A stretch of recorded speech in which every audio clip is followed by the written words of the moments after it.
Hello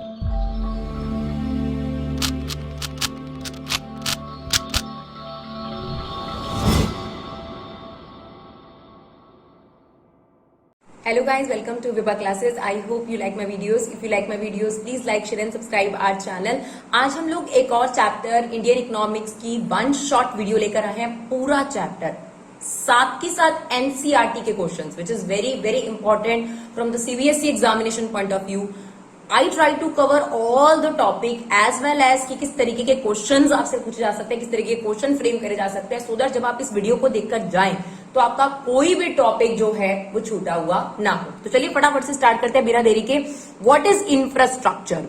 it refer to all such activities, services and facilities. तीन चीजों के नाम लिए. All such activities, services and facilities which are needed to provide different kind of services in an economy. यानी एक economy को survive करने के लिए जिन एक्टिविटीज की, जिन सर्विसेज की, जिन फैसिलिटीज की जरूरत होती है, उन सभी फैसिलिटीज को, उन सभी एक्टिविटीज के कॉम्बिनेशन को हम यहाँ पर क्या बुला रहे हैं? इंफ्रास्ट्रक्चर. अब इसमें क्या क्या चीजें आती हैं? बहुत सारी चीजें हैं. आपके पास रोड हो गए, रेलवेज हो गए, पोर्ट हो गया, एयरपोर्ट यानी ट्रांसपोर्ट. बेसिकली हम इनको बोल सकते हैं रोड, रेलवे, पोर्ट, एयरपोर्ट. ये सब क्या है? ट्रांसपोर्ट, बढ़िया transport. Communication facilities, monetary system अच्छा होना चाहिए, बैंकिंग, फाइनेंशियल इंस्टीट्यूशंस जो भी होते हैं.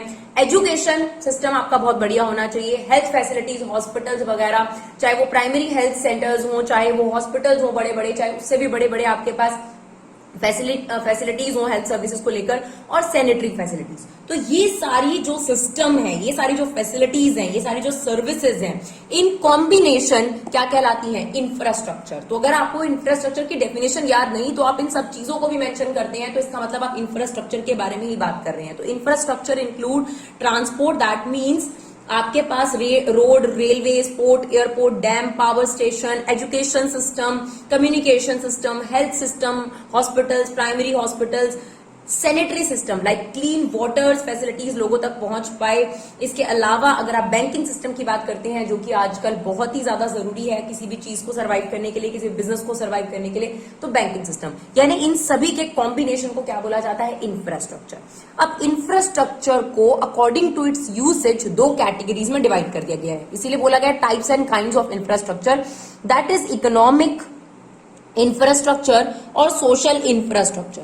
अगर हम बात करें इकोनॉमिक इंफ्रास्ट्रक्चर की, जो डायरेक्टली इकोनॉमिक एक्टिविटीज में इंडस्ट्रीज की मदद करता है, प्रोडक्शन और डिस्ट्रीब्यूशन में मदद करता है, उसको बोलते हैं हम इकोनॉमिक इंफ्रास्ट्रक्चर.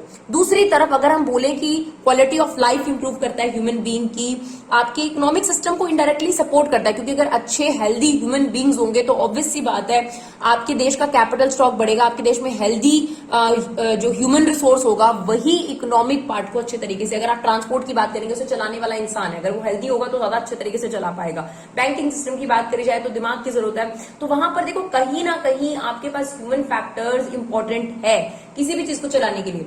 तो अगर आप सोशल और इकोनॉमिक की बात करेंगे तो दे आर इंटरडिपेंडेंट. इसके बारे में भी हम बात करेंगे.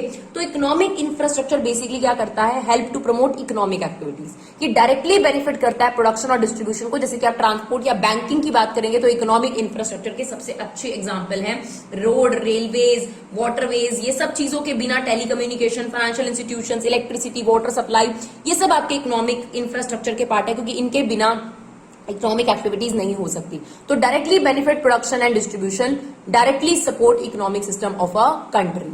इसके अलावा अगर आप सोशल इंफ्रास्ट्रक्चर की बात करते हैं तो इसमें आता है एजुकेशन, हेल्थ फैसिलिटीज, ये सब चीजें, सैनिटेशन, ये सब जो फैसिलिटीज हैं इनको हम क्या बोलते हैं? इस इंफ्रास्ट्रक्चर को हम क्या बोलते हैं? Social infrastructure. जो लोगों की क्वालिटी ऑफ लाइफ इंप्रूव करता है, इनडायरेक्टली आपके इकोनॉमिक सिस्टम को सपोर्ट करता है और आपके कैपिटल स्टॉक को भी बढ़ावा देता है. अभी हम इसका डिफरेंस भी जानेंगे, ये सिर्फ इसका ओवरव्यू है. और ह्यूमन कैपिटल स्टॉक कैसे बढ़ेगा? बहुत नॉर्मल सी बात है. अगर आपकी क्वालिटी ऑफ लाइफ इंप्रूव होगी, स्टैंडर्ड ऑफ लिविंग इंप्रूव होगा, तो आपके पास ज्यादा से ज्यादा ह्यूमन रिसोर्स जो है वो क्रिएट होगा. तो सबसे पहले हमने बात करी इंफ्रास्ट्रक्चर क्या है, इन सभी के कॉम्बिनेशन को, इन सभी फैसिलिटीज को, या फिर आप सिंपल लैंग्वेज में ये भी बोल सकते हो इकोनॉमिक इंफ्रास्ट्रक्चर और सोशल इंफ्रास्ट्रक्चर के कॉम्बिनेशन को यहाँ पे इंफ्रास्ट्रक्चर बोला गया है, जिसमें transport, communication, education, health, sanitary, monetary system सभी आता है. अब क्वेश्चन एग्जाम में कैसे आ सकता है? आपके क्वेश्चन एग्जाम में ऐसे भी आ सकता है both economic and social infrastructure are crucial and supplementary to each other, या फिर एक दूसरे पर डिपेंडेंट है, इसको एक्सप्लेन करो. तो ऑब्वियस सी बात है एक दूसरे पर डिपेंडेंट है. अगर इकोनॉमिक इंफ्रास्ट्रक्चर का अच्छे से यूज करना है तो उसके लिए अल्टीमेटली रिस्पॉन्सिबल है सोशल इंफ्रास्ट्रक्चर. तो यस, हम क्या स्टार्ट करेंगे, both are supplementary and complementary to each other. दो economic infrastructure improve productive level in productive sector, यानी प्रोडक्शन इंक्रीज करेगा जो कि आपको चाहिए, लेकिन उस प्रोडक्टिव इंफ्रास्ट्रक्चर के लिए, प्रोडक्टिविटी सेक्टर को इंक्रीज करने के लिए, अच्छी प्रोडक्टिविटी करने के लिए सोशल इंफ्रास्ट्रक्चर का बहुत जरूरी है। यानी कितना अच्छा प्रोडक्शन होता है एक इंडस्ट्री में या किसी भी फैक्ट्री में, ये वहां के वर्कर्स की एफिशिएंसी पे डिपेंड करता है, और वर्कर की एफिशिएंसी उनके सोशल इंफ्रास्ट्रक्चर पे डिपेंड करती है। तो देखिए, किसी फैक्ट्री में होने वाली प्रोडक्शन या किसी भी देश में होने वाला जीडीपी या जो आउटपुट है वो डिपेंड करता है कि वहां का जो वर्कर है, जो वर्कफोर्स है, उसका हेल्थ इंफ्रास्ट्रक्चर कैसा है, उसका एजुकेशन कैसा है, और ये सारी चीजें ही सोशल इंफ्रास्ट्रक्चर है। तो ये एक दूसरे पर डिपेंडेंट है। जितना अच्छा स्टाफ होगा, efficient staff, educated staff, healthy staff, यानी सोशल इंफ्रास्ट्रक्चर जितना अच्छा मिला होगा उतना ही अच्छा उनका वर्क होगा। वर्क का जो इम्पैक्ट होगा वो आपके पास इंडस्ट्रीज में दिखेगा, और इंडस्ट्रीज को तो क्या कहा जाता है, इकोनॉमिक स्ट्रक्चर कहा जाता है। तो on the other hand social infrastructure improve human productivity, जहां पर इकोनॉमिक इंफ्रास्ट्रक्चर आपके पास जो प्रोडक्टिव सेक्टर है, जो इंडस्ट्रीज वगैरह है, उनकी प्रोडक्शन बढ़ाने में मदद करता है। सोशल इंफ्रास्ट्रक्चर ह्यूमन की प्रोडक्टिविटी बढ़ाता है और उनकी एफिशिएंसी बढ़ाता है थ्रू एजुकेशन, हेल्थ और हाउसिंग, जैसे कि मैंने अभी आपको समझाया अभी। देखिए, जितना हेल्दी, एजुकेटेड, अच्छा फैसिलिटीज लेने वाला इंसान, स्वस्थ इंसान जो होता है, उसकी सोच बहुत अच्छी होती है, वो काम ज्यादा अच्छे तरीके से कर पाएगा। लेकिन अगर एक अनहेल्दी पर्सन है, बीमार है, और उसको जो है गंदी सिचुएशन आसपास जो है अनहाइजीनिक सिचुएशंस में उसको काम कराया जाएगा, तो वो ज्यादा अच्छे तरीके से एफिशिएंसी से काम नहीं कर पाएगा। तो यहीं पर जो सोशल और इकोनॉमिक इंफ्रास्ट्रक्चर है वो एक दूसरे से रिलेट करते हैं। अब डिफरेंसेस भी हैं इन दोनों में, तो क्या डिफरेंसेस है वो भी जान लेते हैं। जहां सोशल इंफ्रास्ट्रक्चर ह्यूमन क्वालिटी को इंप्रूव करने पर फोकस करता है, इकोनॉमिक स्ट्रक्चर सिर्फ इकोनॉमिक रिसोर्सेज की क्वालिटी को इंप्रूव करता है। Social infrastructure indirectly economic system में मदद करता है, लेकिन इकोनॉमिक स्ट्रक्चर जो इंफ्रास्ट्रक्चर है वो डायरेक्टली सपोर्ट करता है इकोनॉमिक सिस्टम को। अगर हम इकोनॉमिक स्ट्रक्चर की बात करें तो ये आपके पास फिजिकल कैपिटल को इंक्रीज करता है, जो आपके पास ह्यूमन बीइंग के अलावा है। और यहां अगर हम बात करें, यहां पर ह्यूमन स्टॉक बढ़ता है, ह्यूमन रिसोर्स बढ़ता है कंट्री का। इकोनॉमिक इंफ्रास्ट्रक्चर में क्या आता है, water, road, transport, banking etcetera. और सोशल इंफ्रास्ट्रक्चर की बात करें तो education, health, housing etcetera. I think so social और इकोनॉमिक इंफ्रास्ट्रक्चर पूरे तरीके से रिवाइज हो गया होगा। चलिए आगे देखते हैं। अब हमारा इंपॉर्टेंट क्वेश्चन है कि सिग्निफिकेंस क्या है इंफ्रास्ट्रक्चर का, इंपॉर्टेंस क्या है इंफ्रास्ट्रक्चर की। तो आप लोग बहुत अच्छे तरीके से जानते हैं, बट स्टिल जब पॉइंट फ्रेम करने होते हैं इन क्वेश्चंस में, जो कि बहुत लॉजिकल से क्वेश्चन होते हैं, उसमें थोड़ा दिक्कत आती है। तो चलिए फटाफट से स्टार्ट करते हैं। पहला पॉइंट है फैसिलिटेट फंक्शनिंग ऑफ इकोनॉमी। देखिए, किसी भी इकोनॉमी को फंक्शन करने के लिए आप बताइए, आप खुद सोच के देखिए, एक दिन अगर ट्रांसपोर्ट सिस्टम बिल्कुल बंद हो जाए या बैंक बिल्कुल बंद कर दिए जाए, आप खुद सोच के देखिए इनके बिना कितना मुश्किल है। या आप जो कॉल करते हैं, आपका टेलीकम्युनिकेशन, चाहे आपके फोन्स हैं, वाईफाई है, एवरीथिंग इज क्लोज, तो आप सोचिए कम्युनिकेशन का जरिया अगर बंद कर दिया जाए, ट्रांसपोर्ट अगर बंद कर दिया जाए, बैंकिंग फैसिलिटीज अगर बंद कर जाए तो क्या होगा। तो इसी से आपको इनकी इंपॉर्टेंस समझ में आ जाएगी कि किसी भी इकोनॉमी की स्मूथ फंक्शनिंग के लिए बहुत इंपॉर्टेंट होता है इंफ्रास्ट्रक्चर। अगर आप तीनों सेक्टर्स की बात करें, चाहे प्राइमरी सेक्टर है, चाहे आपके पास सेकेंडरी सेक्टर है, चाहे टर्शरी सेक्टर है, तीनों के तीनों जो हैं वो डिपेंड करते हैं आपके पास इंफ्रास्ट्रक्चर पर। जैसे एग्जांपल के तौर पर अगर एग्रीकल्चर सेक्टर की बात करी जाए तो अच्छा ट्रांसपोर्ट, अच्छा कम्युनिकेशन, अगर अच्छा ट्रांसपोर्ट होगा, रोड अच्छे होंगे तो टाइमली उनको सीड्स मिल पाएंगे, पेस्टिसाइड्स मिल पाएंगे, अच्छी इरिगेशन फैसिलिटीज अगर उनके पास होंगी तो एग्रीकल्चर प्रोडक्टिविटी बढ़ जाएगी। एग्रीकल्चर प्रोडक्टिविटी बढ़ेगी तो आप देखिए इंडस्ट्रियल यानी जो सेकेंडरी सेक्टर है वो एग्रीकल्चर पर डिपेंड करता है रॉ मटेरियल के लिए, उसे ज्यादा से ज्यादा रॉ मटेरियल मिल पाएगा। पहली चीज, इंफ्रास्ट्रक्चर के अच्छा होने से एग्रीकल्चर सेक्टर को बेनिफिट हुआ। एग्रीकल्चर का ये बेनिफिट सेकेंडरी सेक्टर को गया। अब सेकेंडरी सेक्टर को भी ट्रांसपोर्ट चाहिए ताकि रॉ मटेरियल टाइमली जो है उसके पास पहुंच सके, फिर जो फिनिश गुड है वो सही जगह पे पहुंचाया जा सके। बैंकिंग सिस्टम उनको चाहिए, वाटर, इलेक्ट्रिसिटी, पावर, ये सब चीजें, ये सब फैसिलिटीज इंफ्रास्ट्रक्चर का पार्ट है। अगर ये उनको सही तरीके से मिलना स्टार्ट हो जाएगी तो सेकेंडरी सेक्टर यानी इंडस्ट्रियलाइजेशन भी आपका ग्रो करने लग जाएगा। जब इंडस्ट्रीज ग्रो करती हैं तो इसका मतलब आपके देश की जीडीपी बढ़ती है।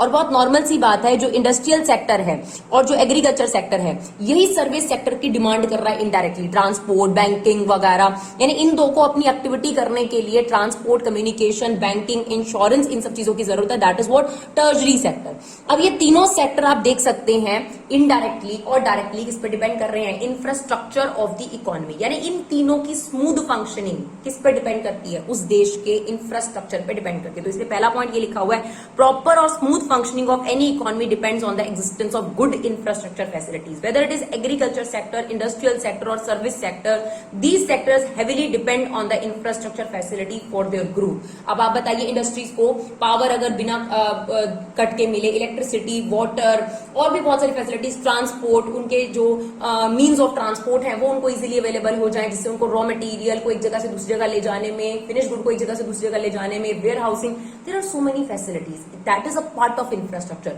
जैसे ही इनको ये मिलना लग जाएगा तो आपका एग्रीकल्चर सेक्टर बूम हो जाएगा, बूस्ट होने लग जाएगा, सेकेंडरी सेक्टर बूस्ट होने लग जाएगा। जब ये दो सेक्टर बूस्ट होंगे तो सर्विस सेक्टर की डिमांड ऑटोमेटिकली इंक्रीज हो जाएगी। तो आप सोच सकते हैं कि ये तीनों ही सेक्टर किस तरीके से इंफ्रास्ट्रक्चर पर डिपेंड करते हैं। इसका मतलब एक गुड इंफ्रास्ट्रक्चर आपकी इकोनॉमी की स्मूथ फंक्शनिंग के लिए बहुत ज्यादा जरूरी है। जैसे एक एग्जांपल के तौर पर आपकी बॉडी में ब्लड का सर्कुलेशन जरूरी है, बिल्कुल उसी तरीके से एक इकोनॉमी की ब्लड सर्कुलेशन के लिए इंफ्रास्ट्रक्चर का बहुत इंपॉर्टेंट रोल है। सेकंड पॉइंट में अब उसने आपको बताया एग्रीकल्चर डेवलपमेंट में मदद करता है। तो मैंने अभी आपको ये बताया कि एग्रीकल्चर सेक्टर को मींस ऑफ ट्रांसपोर्ट बढ़िया चाहिए, सो दैट वो जल्दी से जल्दी रोड, रेलवे, शिपिंग के जरिए अपने पेस्टिसाइड्स, फर्टिलाइजर जल्दी से जल्दी सीड्स एक जगह से दूसरी जगह ले जा सके।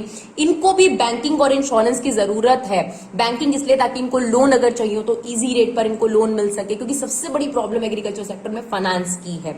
दूसरा इंपॉर्टेंट चीज, इनको भी इंश्योरेंस सेक्टर की बहुत ज्यादा जरूरत है, क्योंकि इनको सबसे ज्यादा डर होता है इनकी फसल का नुकसान हो जाने का। तो जैसे एक्सीडेंट इंश्योरेंस होते हैं, रिस्क को लेस करता है, बिल्कुल इसी तरीके से इन लोगों के लिए भी फसल का इंश्योरेंस की जरूरत है। इंश्योरेंस कंपनीज को और ज्यादा आगे बढ़कर आने की जरूरत है। तो इंश्योरेंस कंपनी इनको भी जरूरत है ताकि ये बिना डर के लार्ज स्केल पे प्रोडक्शन कर सके। तो एग्रीकल्चर की डेवलपमेंट भी इंफ्रास्ट्रक्चर पर डिपेंड करती है, सो दैट वी वांट की और अच्छे मींस ऑफ ट्रांसपोर्ट हो एग्रीकल्चर सेक्टर को सपोर्ट करने के लिए, और ज्यादा इरिगेशन फैसिलिटीज इनके लिए लाई जाए। इसके अलावा अगर बैंकिंग और इंश्योरेंस सर्विसेज और ज्यादा बढ़ावा दिया जाए तो एग्रीकल्चर सेक्टर और ज्यादा डेवलप हो जाएगा। तो पहला पॉइंट, इंफ्रास्ट्रक्चर के बिना किसी भी इकोनॉमी की स्मूथ फंक्शनिंग नहीं हो सकती। मैंने आपको कहा, एक बार सोच के देखिए, अगर आपके हफ्ते के लिए मींस ऑफ ट्रांसपोर्ट बंद कर दिया, ना रेल, ना रोडवेज, ना ट्रांसपोर्ट, किसी भी तरीके से आपका वाईफाई, नेट वगैरह, बातचीत का जो जरिया है जिसके थ्रू आप एक दूसरे से कम्युनिकेट करते हैं, ये बंद कर दिया जाए, इमेजिन दिस थिंग्स की फंक्शनिंग ही नहीं हो पाएगी ऑर्गेनाइजेशन के अंदर, राइट। तो सेकंड पॉइंट, एग्रीकल्चर डेवलपमेंट में इंफ्रास्ट्रक्चर का बहुत बड़ा रोल है। अगर आप मॉडर्न एग्रीकल्चर की बात करेंगे तो इनको इंफ्रास्ट्रक्चर फैसिलिटीज चाहिए, बैंकिंग, इंश्योरेंस, ये सब चीजें इनको चाहिए। तो अगर ये जितना ज्यादा क्रिएट होंगी, एग्रीकल्चर डेवलपमेंट भी उतना ही ज्यादा फैसिलिटेट होगा। इसके अलावा अगर आप थर्ड पॉइंट की बात करेंगे, इकोनॉमी की डेवलपमेंट में, देखिए पहला पॉइंट था इकोनॉमी की फंक्शनिंग में मदद करता है, तीसरा पॉइंट है इकोनॉमी की डेवलपमेंट में मदद करता है। फर्क समझना सीखिए।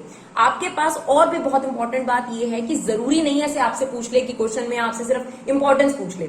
जनरली ऐसा क्वेश्चन भी आ सकता है, how can you explain infrastructure help in economic development. अब आपको इसको बड़ा लिखना है तो आपको रिलेट करना आना चाहिए, तभी मैंने इस पर स्टार बनाया, क्योंकि क्वेश्चन अलग से भी एनसीईआरटी में मेंशन है, तो आपको इसका आंसर लिखना आना चाहिए। तो देखिए बहुत नॉर्मल सी बात है, एग्रीकल्चर डेवलपमेंट किस पे, इकोनॉमिक डेवलपमेंट किस पे डिपेंड करती है। ऑब्वियसली देश की जीडीपी बढ़ेगी तो क्वालिटी ऑफ लाइफ बढ़ेगी, पर कैपिटा इनकम बढ़ेगी, लोगों का स्टैंडर्ड ऑफ लिविंग बढ़ेगा। That is what economic development all about. अब इसके लिए एग्रीकल्चर डेवलपमेंट और इंडस्ट्रियल डेवलपमेंट की जरूरत है। अगर एग्रीकल्चर डेवलपमेंट होगा, इंडस्ट्रियल डेवलपमेंट होगा, तो मैंने आपको कहा ऑटोमेटिकली सर्विस डेवलपमेंट होगा। अगर इन तीनों का डेवलपमेंट होगा तो इकोनॉमिक डेवलपमेंट होगा। और इकोनॉमिक डेवलपमेंट इसका मतलब, क्योंकि एग्रीकल्चर सेक्टर और इंडस्ट्रियल सेक्टर डिपेंड कर रहा है, डायरेक्टली कोरिलेटेड है इंफ्रास्ट्रक्चर से। Good infrastructure definitely help to develop the agriculture income, agriculture sector. Good infrastructure facilities industrial sector को भी बूस्ट करने में मदद देगा। जब अच्छा इंफ्रास्ट्रक्चर इसको भी मदद करेगा, इसको भी मदद करेगा, तो इन दोनों सेक्टर में डेवलपमेंट होगी। इन दोनों सेक्टर की डेवलपमेंट, टर्शरी सेक्टर की डेवलपमेंट, तीनों की डेवलपमेंट मींस इकोनॉमिक डेवलपमेंट। यानी आपके देश की इकोनॉमिक डेवलपमेंट डिपेंड करती है इनडायरेक्टली आपके पास इंफ्रास्ट्रक्चर पर। तो यहां पर यह भी कहा जाता है, देयर इज अ डायरेक्ट और positive correlation between national income and infrastructure. जितना बढ़िया आपके देश का इंफ्रास्ट्रक्चर होगा, उतनी ही बढ़िया आपके देश की नेशनल इनकम होगी, क्योंकि इंफ्रास्ट्रक्चर से ही इन तीनों सेक्टर्स को अपनी एक्टिविटी करने में स्मूथिंग मिलती है। तो जितना अच्छा जितने अच्छे रोड होंगे, रेलवेज होगा, ट्रांसपोर्ट सिस्टम होगा, बैंकिंग होगा, वेयर हाउसिंग होगा, जो भी इनको सपोर्टिव एक्टिविटीज चाहिए अपनी एक्टिविटीज को निभाने के लिए, इरिगेशन फैसिलिटीज इनके पास बढ़िया होगी, इनको इलेक्ट्रिसिटी वगैरह जो भी इनको चाहिए होता है वो सब चीजें बड़ी स्मूथली मिलेंगी। तो ऐसे केस में अपने आप आपके देश की इकोनॉमिक डेवलपमेंट में ये रोल प्ले करेगा। तो पहला पॉइंट, स्मूथ फंक्शनिंग के लिए जरूरी है, बिना इंफ्रास्ट्रक्चर के इकोनॉमी स्मूथ फंक्शन नहीं कर सकती। दूसरा, एग्रीकल्चर की डेवलपमेंट के लिए बहुत जरूरी है। तीसरा, इकोनॉमिक डेवलपमेंट, जिसमें हमने एग्रीकल्चर और इंडस्ट्रियल डेवलपमेंट को इकट्ठा पढ़ लिया। इसके बाद इंफ्रास्ट्रक्चर की मदद से ही बेटर क्वालिटी ऑफ लाइफ बनती है। देखिए, बहुत नॉर्मल सी बात है कि अगर आपको अच्छा पानी मिल रहा है, पीने का पानी आपको अच्छा मिल रहा है, अगर आपको इलाज कराने के लिए अच्छे हॉस्पिटल्स मिल रहे हैं, एजुकेशन आपको अच्छे स्कूल्स में मिल रही है, एजुकेटेड लोग हो रहे हैं, इंप्रूव सप्लाई ऑफ सैनिटेशन है, जिससे मॉर्बिडिटी रेट कम हो जाएगा। मॉर्बिडिटी रेट क्या होता है? जनरली जो वाटर बॉर्न डिसीज होती हैं या एयर पॉल्यूशन डिसीज होती हैं, एक्सपर्ट कहते हैं कि उनकी वजह से मरने की जो रेट है उसे मॉर्बिडिटी रेट कहते हैं। तो ये जो मॉर्बिडिटी रेट है, गंदे पानी की वजह से मौतें होना, या फिर अगर आप बात करें एयर पॉल्यूशन की वजह से डेथ होना, तो ये कम होने लगेगा अगर हम अच्छे पानी की फैसिलिटीज अवेलेबल करा पाए, हेल्थ फैसिलिटीज पर, सफाई वगैरह पे ध्यान दिया जाए, आसपास के इलाकों को साफ किया जाए। ये सभी इंफ्रास्ट्रक्चर है। साफ रोड, गलियां साफ मिलना, अच्छे रोड आने जाने के लिए मिलना, अच्छे कॉलेजेस मिलना, पढ़ाई के लिए आपके पास हॉस्पिटल्स मिलना, प्राइमरी आपको जो हेल्थ केयर चाहिए होता है वो इजीली आपके आसपास अवेलेबल हो जाए, यही तो आपकी क्वालिटी ऑफ लाइफ को बेस्ट करता है। Quality of transport, quality of communication, ये एजुकेशन अच्छा मिलना, हेल्थ फैसिलिटीज अच्छा मिलना। तो अगर इंफ्रास्ट्रक्चर अच्छा होगा तो बेटर क्वालिटी ऑफ लाइफ होगा, राइट। अगर आप किसी भी स्टेट में जाते हैं और आपको लगता है कि वहाँ हॉस्पिटल फैसिलिटीज बहुत अच्छी है, वहाँ पे पानी बहुत साफ सुथरा आता है, वहाँ इलेक्ट्रिसिटी टाइमली आती है, वहाँ पे स्कूल्स बहुत बढ़िया हैं, वहाँ रोड बहुत अच्छे हैं, अगर एक जगह से दूसरी जगह जाना हो तो जाम से फेस नहीं करना पड़ता, बहुत तरीके से है, तो आप खुद कहेंगे कि यार यहाँ का लाइफस्टाइल बहुत ही बढ़िया है। That is what better quality of life. तो डायरेक्टली और इनडायरेक्टली जो आपके पास क्वालिटी ऑफ लाइफ है वो डिपेंड करती है उस पर्टिकुलर कंट्री के इंफ्रास्ट्रक्चर पर। तो good infrastructure assure good quality of life. इसके अलावा जो इंफ्रास्ट्रक्चर है वो एम्प्लॉयमेंट जनरेट करता है। ऑब्वियसली देखिए, जब स्कूल बन रहे हैं या रोड बन रहे हैं तो उनको बनाने के लिए वर्कर्स चाहिए, स्टाफ चाहिए, आर्किटेक्ट चाहिए, बहुत सारे टेक्नीशियंस चाहिए। एक तो उनको एम्प्लॉयमेंट मिल गई। उसके बाद क्या होता है, जब स्कूल बन जाएगा तो उसमें स्कूल टीचर्स रखे जाएंगे, स्टाफ रखे जाएंगे, हॉस्पिटल्स होगा तो उसमें टीचर्स रखे जाएंगे, उसका स्टाफ रखा जाएगा हॉस्पिटल का। तो आप देखिए कि इंफ्रास्ट्रक्चर से आपकी इकोनॉमी में डायरेक्टली इनडायरेक्टली कितने लोगों को एम्प्लॉयमेंट मिल रही है। एग्रीकल्चर सेक्टर बूस्ट होगा, इंडस्ट्रियल सेक्टर बूस्ट होगा, फिर ट्रेजरी सेक्टर बूस्ट होगा, वहां पर एम्प्लॉयमेंट मिलेगी, और जो भी आपने इंफ्रास्ट्रक्चर क्रिएट करा वहां पर काम करने के लिए लोगों को भी एम्प्लॉयमेंट मिलेगा। तो ये एम्प्लॉयमेंट जनरेट करने में भी बहुत मदद करता है अगर आप इंफ्रास्ट्रक्चर क्रिएशन पर ध्यान दें। इसके अलावा सिक्स्थ और लास्ट पॉइंट है फैसिलिटेट आउटसोर्सिंग। अब गुड इंफ्रास्ट्रक्चर होगा किसी भी कंट्री में, अच्छी इलेक्ट्रिसिटी है, टाइमली इलेक्ट्रिसिटी मिलती है, रोडवेज बहुत अच्छा है, मीन्स ऑफ ट्रांसपोर्ट बहुत अच्छे हैं, कम्युनिकेशन की फैसिलिटीज बहुत बढ़िया है, तो बाहर के देश की कंट्रीज के जो बिजनेसेस होंगे वो फॉरेन इन्वेस्टमेंट जो है वो आपकी कंट्री की तरफ फटाफट खींची चली आएगी। India is emerging as a global destination of business process outsourcing, knowledge process outsourcing.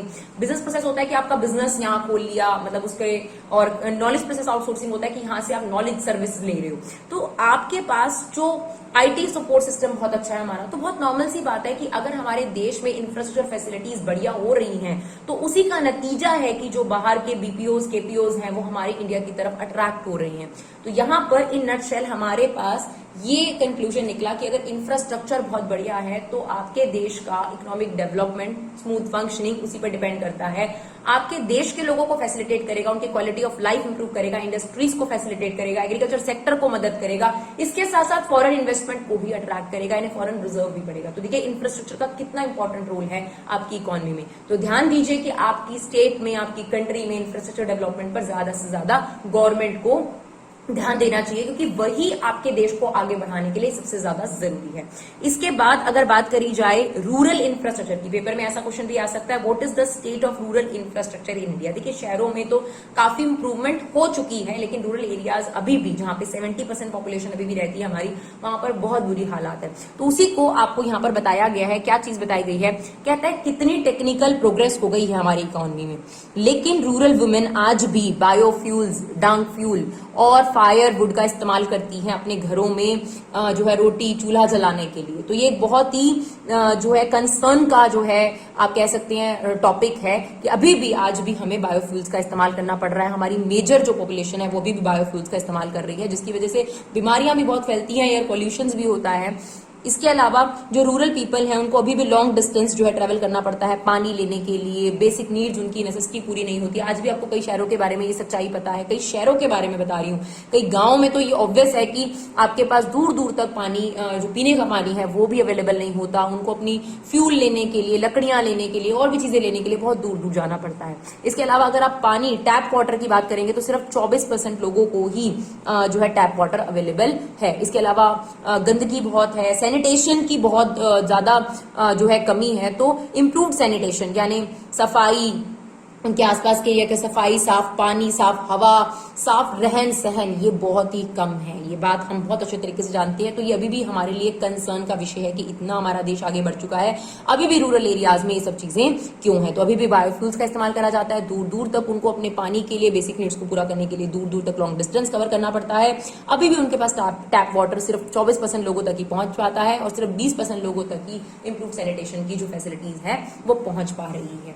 तो देखिए ये था रूरल एरिया का आपके पास इंफ्रास्ट्रक्चर का सुविधाएं क्या हैं। इसके बाद एनर्जी की बात करते हैं। एनर्जी को लेकर आपके पास टॉपिक में डिलेटेड है कि केस स्टडीज नहीं आएगी, लेकिन बेसिक टॉपिक आपके पास आ सकता है बच्चों, क्योंकि इसमें commercial energy, non commercial energy, बड़े बेसिक से टर्म्स हैं जो आपके एग्जाम में पूछे जा सकते हैं। तो मेरी यही सजेशन होगी कि प्लीज आप इसे एटलीस्ट, अभी आप सुन रहे हैं, आपको कुछ नहीं करना, आप सुन के जरूर जाइए कि अगर एग्जाम में आ जाए तो आप जरूर लिख पाए, राइट। चलिए, तो एनर्जी क्या है आपके पास? इलेक्ट्रिसिटी, आप इसे दूसरी लैंग्वेज में कह सकते हैं, जिसकी कंजम्पशन हाउस होल्ड की बात करी जाए और इंडस्ट्रियल सेक्टर की बात करी जाए तो दोनों ही सेक्टर करते हैं। बिना इसके आज के टाइम में प्रोडक्शन फैसिलिटीज फैसिलिटेट नहीं होती। तो it is an important input for most of the production processes and consumption activities. तो मैंने आपको पहले ही बताया, प्रोडक्शन प्रोसेस यानी इंडस्ट्रीज को प्रोडक्शन करने के लिए एनर्जी चाहिए, और हम लोगों को अपने घरों में बिना इसके हम लोग लाइट, पंखे, एसीज जिसकी आप बात करेंगे, एसी नहीं चलेंगे आपके पास, तो कंजम्पशन एक्टिविटीज में भी एनर्जी का इस्तेमाल होता है।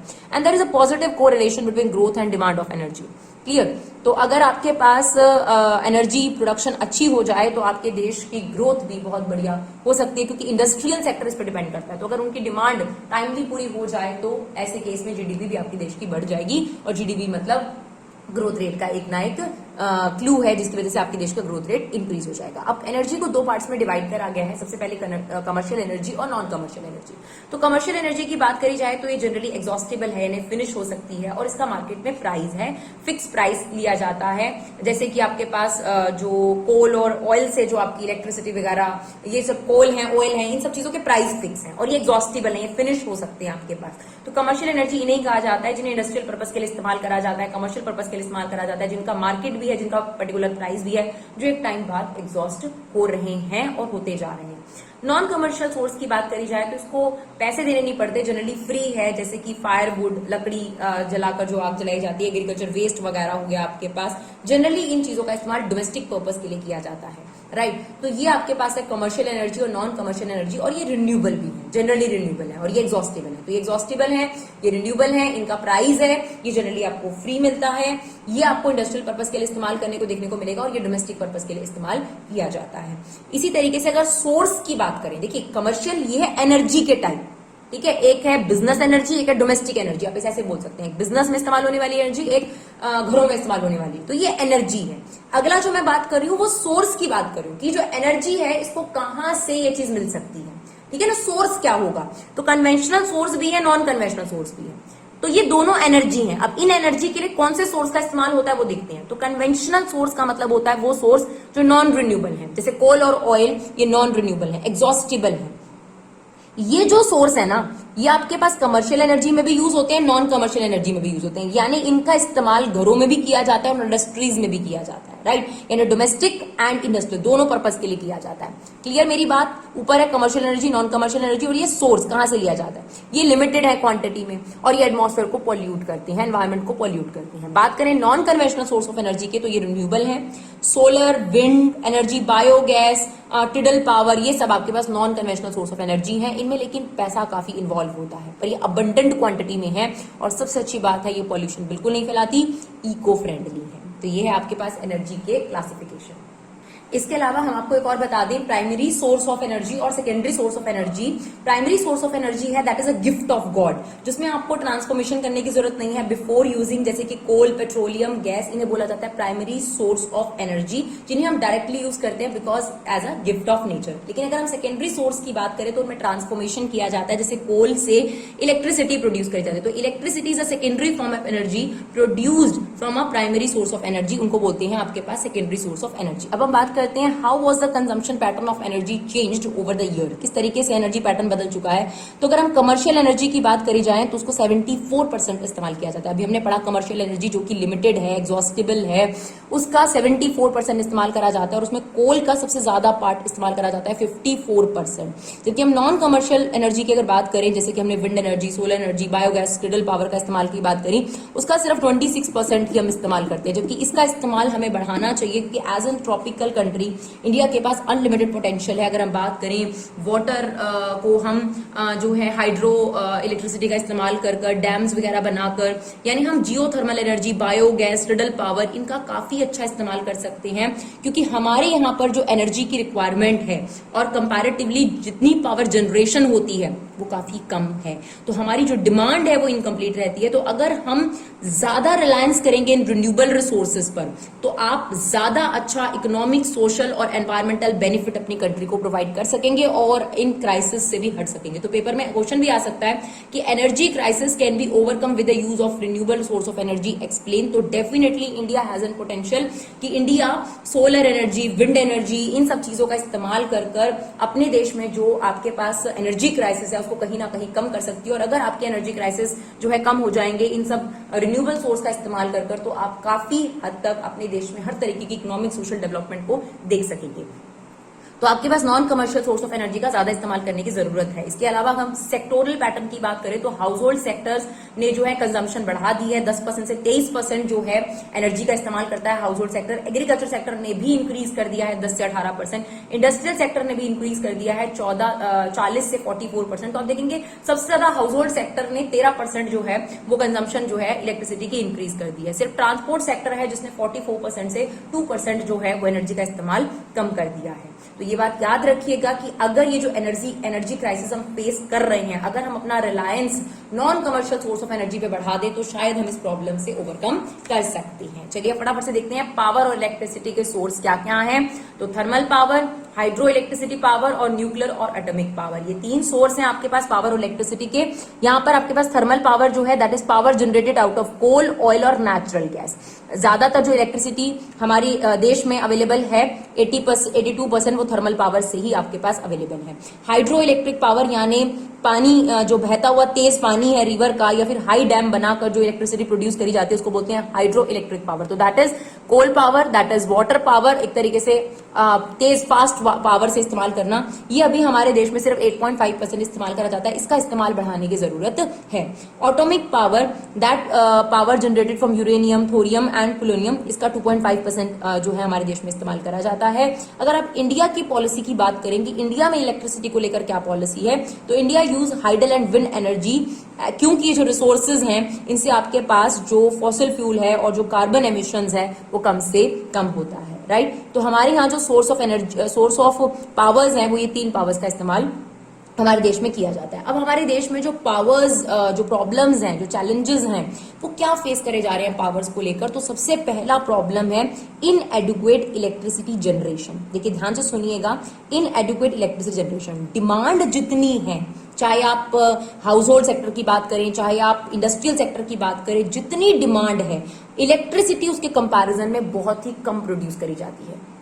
देखिए जो पहला पॉइंट है इनएडुक्वेट जो इलेक्ट्रिसिटी जनरेशन, मतलब हमारे देश में अगर हर साल 7 से 8% डिमांड इलेक्ट्रिसिटी की बढ़ रही है तो हमारे देश में 7% जो है इलेक्ट्रिसिटी यानी एनर्जी सप्लाई नहीं इंक्रीज हो रही, सिर्फ 20,000 मेगावाट ईयर ही आपके पास एनर्जी ऐड हो रही है। तो ये एक बिग क्राइसिस की तरफ आता है कि आपके पास इतनी बड़ी प्रॉब्लम क्रिएट होने वाली है, क्योंकि अगर आप जनरेशन इलेक्ट्रिसिटी की डिमांड की बात करें तो वो हर साल एनुअली 7 से 8% यानी इतनी तेजी से ग्रो कर रही है, लेकिन अगर आप बात करें सप्लाई की तो सप्लाई उतनी इलेक्ट्रिसिटी की नहीं हो रही है। एक तो सबसे बड़ी प्रॉब्लम है कि डिमांड के अकॉर्डिंग प्लांट स्टैब्लिश नहीं हो रहे, यानी plant, electricity plant, energy plant कम है, पहली बात। दूसरी बात, जितने प्लांट हैं भी जितने आपके पास इलेक्ट्रिसिटी प्लांट है उनका अंडर यूटिलाइजेशन करा जा रहा है इंस्टॉल्ड कैपेसिटी के मुकाबले। यानी अगर वो 100% काम कर सकती हैं तो वो 53% ही उनका यूज करा जाता है। इसी को बोलते हैं वेरी लो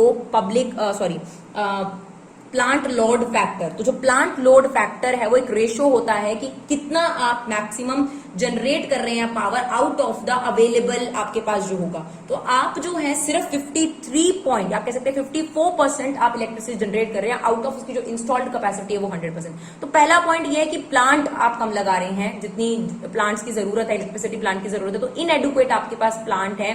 दूसरा, जितने प्लांट्स हैं उनकी जितनी कैपेसिटी है उससे भी आप कम इस्तेमाल कर रहे हैं, जिसको बोलते हैं very low plant load factors, ये भी काफी कम है आपके पास। इसके अलावा जो स्टेट इलेक्ट्रिसिटी बोर्ड है वहां पर जो ऑपरेशनल एफिशिएंसी है, एक तो प्राइसिंग सही से नहीं है, वहां पर लॉसेस बहुत ज्यादा देखने को मिल रहे हैं, डिस्ट्रीब्यूशन लॉसेस जो होते हैं, ट्रांसमिशन और डिस्ट्रीब्यूशन लॉसेस हैं, ये भी एक बहुत बड़ा कारण है। इनएफिशिएंसी, सबसे बड़ी बात, जो स्टेट इलेक्ट्रिसिटी बोर्ड है उनकी जो ऑपरेशनल एफिशिएंसी है, वहां पर जो काम करने वाले लोग हैं वो उतने अच्छे तरीके से इस पर कंसर्न नहीं शो करते, चोरी बहुत होती है, उस पर भी ध्यान नहीं दिया जाता, तो उसकी वजह से स्टेट्स को इसका नुकसान भुगतना पड़ता है, कॉस्ट ज्यादा पड़ जाती है और जबकि डिमांड भी ढंग से कंप्लीट नहीं हो पाती। इसके अलावा शॉर्टेज ऑफ इनपुट, जो इलेक्ट्रिसिटी प्रोड्यूस करने के लिए हमको रॉ मटेरियल चाहिए, कोल वगैरह, उसकी भी बहुत ज्यादा कमी है, ये भी एक बहुत बड़ा प्रॉब्लम है। इसके अलावा जो प्राइवेट सेक्टर है, जो फॉरेन सेक्टर्स है, उनका रोल इसमें जो है वो काफी कम है। अगर आप दिल्ली की बात करेंगे तो दिल्ली में आपके पास इलेक्ट्रिसिटी जो है वो पूरे तरीके से आप देखेंगे तो 2/3 पार्ट जो है रिलायंस एनर्जी के पास है, जो कि पावर जनरेशन को, डिस्ट्रीब्यूशन को मैनेज करता है दिल्ली में, और जो 1/3 पार्ट है आपके पास वो टाटा पावर जो है वो एक तरीके से कंट्रोल कर रहा है। तो आप दिल्ली की इलेक्ट्रिसिटी को कंपैरेटिवली बाकी स्टेट्स की इलेक्ट्रिसिटी से चेंज भी देखेंगे, क्योंकि इसको प्राइवेट सेक्टर के द्वारा जो है वो कहीं ना कहीं कंट्रोल किया जा रहा है। तो जो सबसे बड़ी प्रॉब्लम है कि ऑल ओवर इंडिया अगर बात करी जाए तो प्राइवेट सेक्टर का, फॉरेन सेक्टर का जो रोल है वो कहीं ना कहीं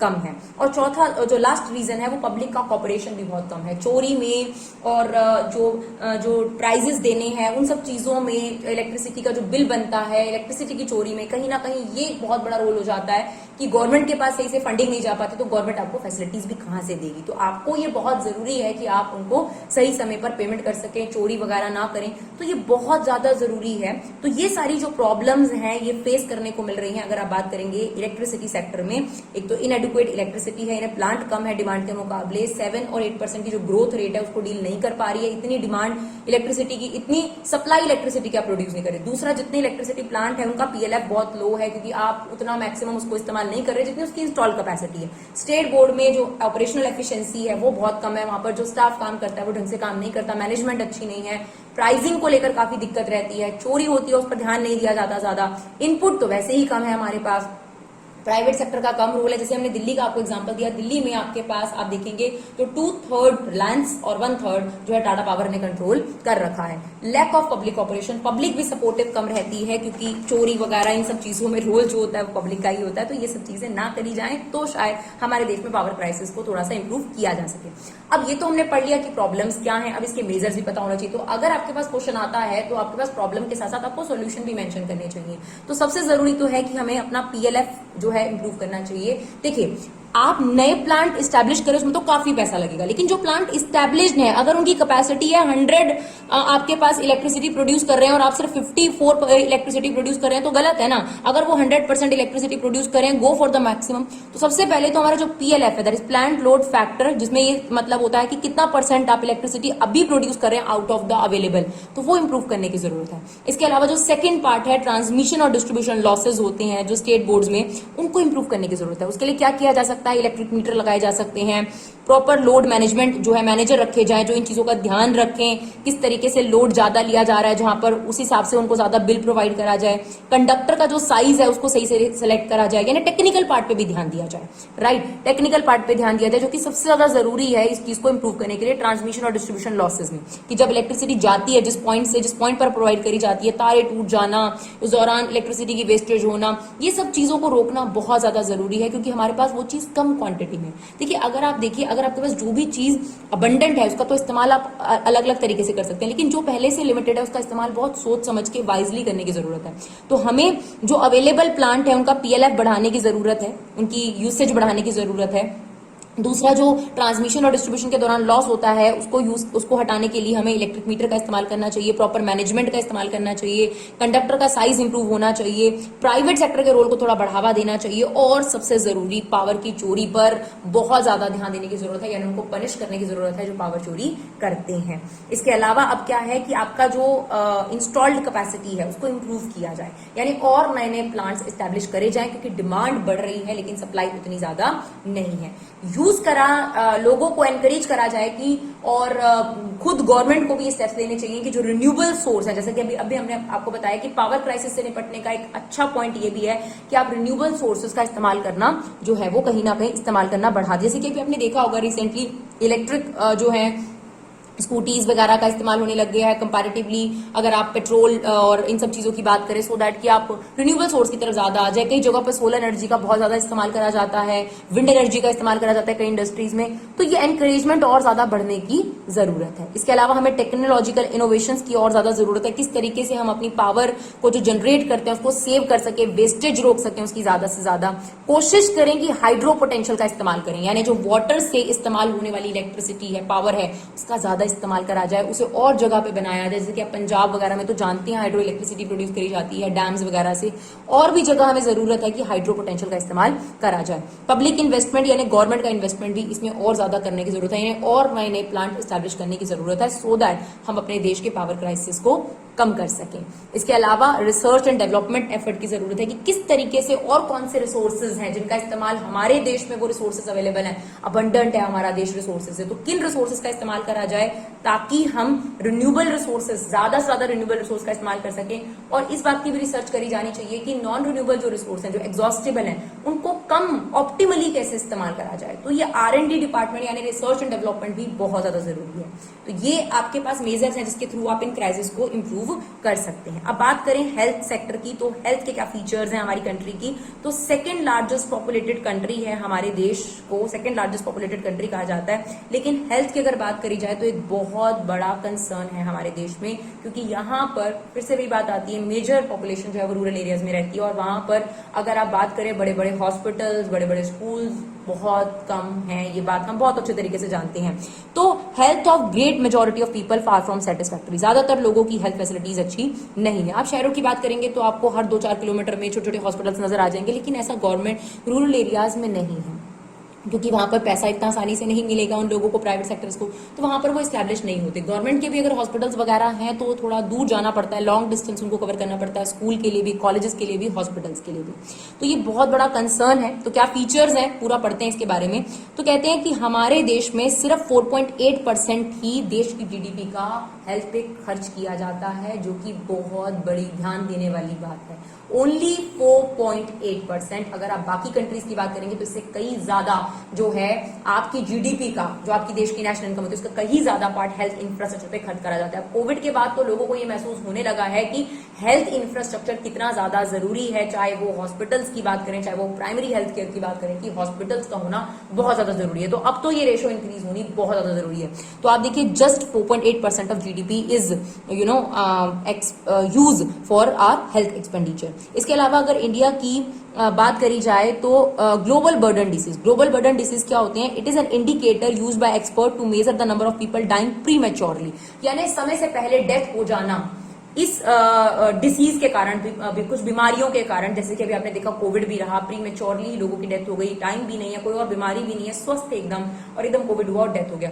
तो इस तरीके की जो डिसीज होती हैं, चाहे वो मलेरिया है या और भी कोई डिसीज है, जिसकी वजह से लोगों की जो मौतें होती हैं, उन्हीं को बोलते हैं ग्लोबल बर्डन डिसीज। तो इस इंडिकेटर को जो है वो मेजर किया गया अगर इंडिया के लिए, तो कहा गया आधे से ज्यादा population dying with global burden disease, which is a very important concern. तो सिर्फ 4.8% ही खर्च किया जाता है पूरे आप GDP का। दूसरा, आधे से ज्यादा जो ग्लोबल बर्डन डिसीज के कारण डेथ है वो इंडिया में है। हर साल 5 लाख जो बच्चे हैं वो गंदा पानी मिलने के कारण उनकी मौतें हो जाती हैं इंडिया के अंदर। जो एड्स का जो डेंजर है वो भी देश में बढ़ता जा रहा है। माल न्यूट्रिशन से डेथ हमारे देश में बहुत ज्यादा बढ़ती जा रही है। हंगर इंडेक्स में भी इंडिया का जो रैंक था वो कहीं ना कहीं जो है फिसल गया है। और इनएडिक्वेट सप्लाई ऑफ वैक्सीन, दवाइयों की बहुत कमी है। हॉस्पिटल्स कम है, हॉस्पिटल्स हैं तो वहां पर जो डॉक्टर्स हैं, नर्सेज हैं, उनकी बहुत ज्यादा कमी है। तो this is the feature of our health infrastructure, जो कि ग्रेट कंसर्न का टॉपिक है, हमें इसको इंप्रूव करने की काफी ज्यादा जरूरी है।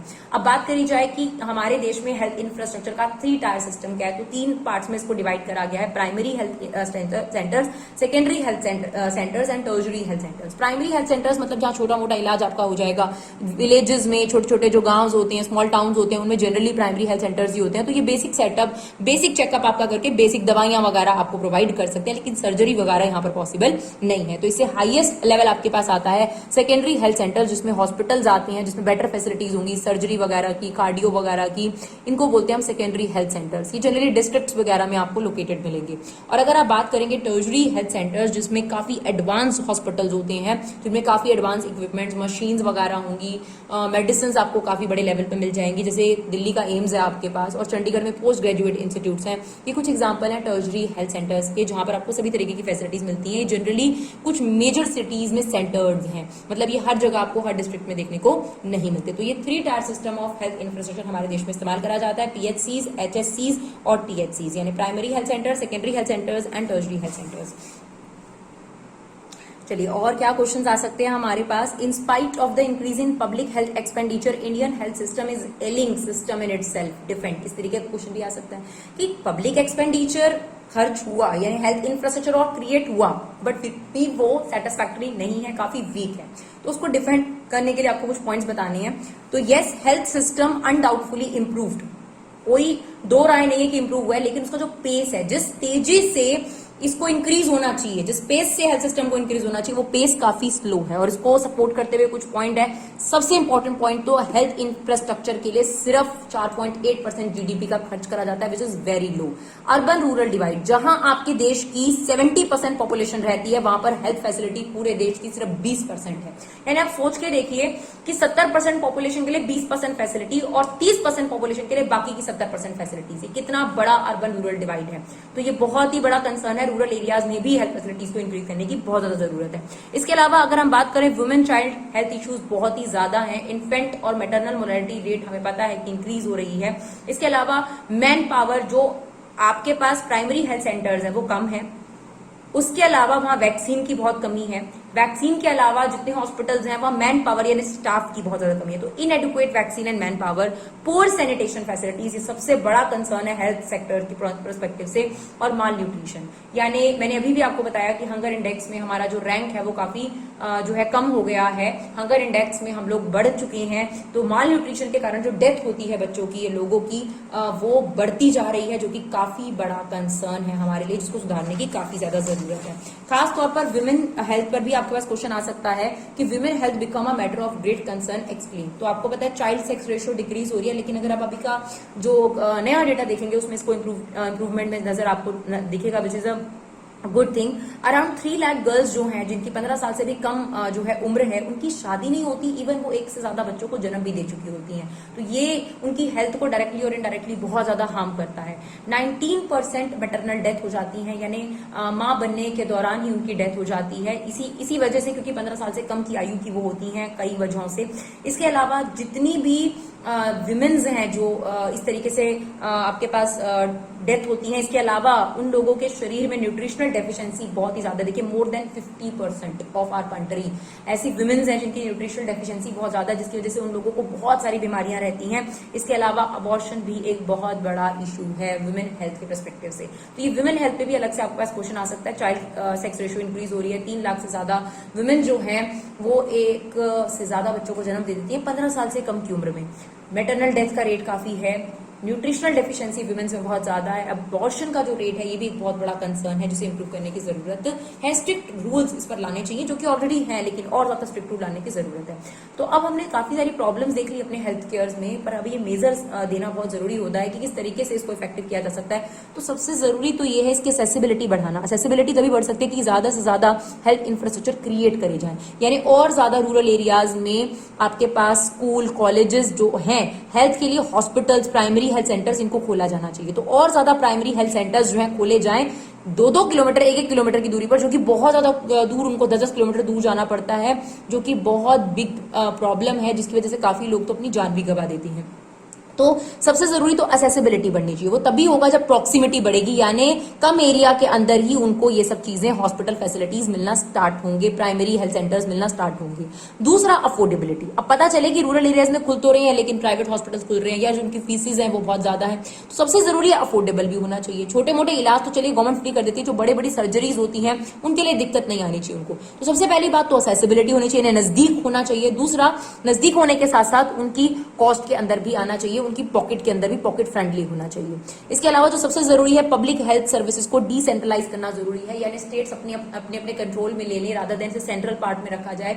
अपने कंट्रोल में ले लें तो ज्यादा बेटर होगा कि डिस्ट्रिक्ट वाइज या फिर जो एमएलएज हैं वही डिसीजन ले सके कि यहाँ पर अपना हेल्थ क्लिनिक खोला जाए ताकि अपने एरिया के लोगों की हेल्थ का ध्यान रखा जा सके। तो उसको डिसेंट्रलाइज करने की जरूरत है। कुछ लोगों के हाथों में, मुट्ठी भर लोगों के हाथों में होने की वजह से भी काफी दिक्कत इसमें हमें महसूस होती है। इसके अलावा टेलीकॉम और आईटी का बहुत इंपॉर्टेंट रोल हो सकता है इसके अंदर, तो इसका भी और बढ़ावा दिया जाना चाहिए हेल्थ इंफ्रास्ट्रक्चर में। इसके अलावा और ज्यादा इंप्रूवमेंट और ज्यादा सीरियस स्टेप लिए जाने चाहिए, खासतौर पे प्राइमरी हेल्थ केयर को इंप्रूव करने के लिए। प्राइवेट पब्लिक पार्टनरशिप पे बहुत फोकस करना चाहिए। सिर्फ प्राइवेट सेक्टर गांव में नहीं जाएगा या ऐसे एरियाज में नहीं जाएगा, तो प्राइवेट पब्लिक यानी गवर्नमेंट का सपोर्ट अगर प्राइवेट सेक्टर को मिल जाए तो शायद इस जगहों पर यानी रूरल एरियाज में भी हेल्थ इंफ्रास्ट्रक्चर को और ज्यादा बढ़ावा दिया जा सकता है। तो प्राइवेट पब्लिक पार्टनरशिप पर और ज्यादा ध्यान देने की जरूरत है। लोगों में अवेयरनेस फैलाना बहुत जरूरी है, हाइजीन को लेकर, सफाई को लेकर, सैनिटेशन को लेकर, तब जाके हम इन बीमारियों से दूर जा सकते हैं। जैसे कि अभी अपने कोविड में देखा तो लोगों में अवेयरनेस फैलाना बहुत जरूरी है कि मास्क पहनना कितना जरूरी है, हैंड वॉश करना कितना जरूरी है। इसके लिए काफी एड्स कैंपेन डाले गए, काफी एम्बेसडर्स का इस्तेमाल करा गया, तो काफी चीजों का इस्तेमाल करा जाता है। तो अवेयरनेस फैलाई जाए तो उतना ही लोगों तक जाती है वो इन्फॉर्मेशन और लोग अपने हाइजीन का ध्यान रखेंगे, बीमारियां कम होंगी। एट लास्ट हम एक पॉइंट जरूर मेंशन करना चाहेंगे, प्रधानमंत्री उज्ज्वला योजना। एक ही योजना इस चैप्टर में मेंशन है, आपके पेपर में आ सकती है डिफरेंट योजना और आपको उसके बारे में एक्सप्लेन करना भी हो सकता है। तो इस योजना के तहत जैसा कि अभी हमने आपको बताया कि जो गांव की औरतें होती हैं वो ज्यादातर काउ डंक और फायरवुड, इन सब चीजों का, लकड़ी से जलाना, इस तरीके का इस्तेमाल करती हैं ज्यादातर अपने घरों में खाना वगैरह बनाने के लिए, जिससे उनकी हेल्थ पे भी नुकसान पहुंचता है, एयर पॉल्यूशन भी होता है। तो प्रधानमंत्री उज्ज्वला योजना के तहत जो बिलो पॉवर्टी लाइन के लोग होते हैं उनको फ्री एलपीजी सिलेंडर देने की योजना जो है वो की गई थी, ताकि इस तरीके से विमेन और चिल्ड्रंस की हेल्थ पे नुकसान भी ना पहुंचे, एयर पॉल्यूशन भी ना हो और जो है वो उनको अपना काम भी कंप्लीट हो सके। तो ये था आपका पूरा चैप्टर 45 मिनट्स में। Thank you so much guys for love and support. Keep supporting Vibha classes.